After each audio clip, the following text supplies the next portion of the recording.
जय श्री महाकाल मंडळी. श्रावण महिन्यातला चौथा सोमवार आला की अकोला शहरासाठी दिवाळीच आहे. अकोल्यातील सर्वात जुन्या मंदिरापैकी एक राजराजेश्वर मंदिर, ज्याला राजराजेश्वर नगरी म्हणूनही ओळखले जाते. या अकोला शहरात कावड यात्रेतील मुख्य पालखी श्री राजराजेश्वर पालखी असते. ही पालखी संपूर्ण कावड यात्रेचे नेतृत्व करते. लाखोपेक्षा जास्त शिवभक्त या पालखीमध्ये सहभागी होतात. दरवर्षीप्रमाणे श्री कालीपुत्र कालीचरण महाराज यांच्या हस्ते श्री राजराजेश्वर महाराजांचे अभिषेक केले जाते. त्यानंतरच कावड आत मंदिरात नेल्या जाते. पालखी आत जाण्यासाठी तयार होती. नंतर तुम्ही बघू शकता आज शिवभक्तांची गर्दी भारी प्रमाणात हजर होती. तिथे हजर असताना शिवभक्ताच्या गजरांनी अंगाला काटेसुद्धा येत होते. अकोला येथील मंदिराशी एक प्रसिद्ध कथा जोडलेली आहे, ज्यामध्ये राजा अकोला सिंह आणि राणी पद्मावती यांचा उल्लेख आढळतो.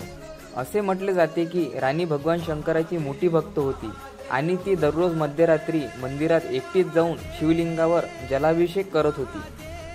एका रात्री राजाने तिचा पाठलाग केला आणि तिला शिवलिंगासमोर पाहिले. तेव्हा राणीने भगवान शंकरांना प्रार्थना केली की जर तिची भक्ती खरी असेल तर त्यांनी तिला आपल्या अंगी सामावून घ्यावे. त्यावेळी शिवलिंगाचे 2 भाग झाले आणि राणी त्यात सामावून गेली. या कारणामुळे राजाने स्वतःला दोषी मानून मंदिराजवळच राहण्याचा निर्णय घेतला आणि आयुष्यभर पूजापाठमध्ये लीन झाले. असे मानले जाते की अकोला शहराचे नाव राजा अकोला सिंह यांच्या नावावरूनच पडले आहे. ब्लॉग आवडल्यास नक्की फॉलो करा आणि शेअर करा. भेटूया पुढच्या ब्लॉगमध्ये. तोपर्यंत जय श्री महाकाल.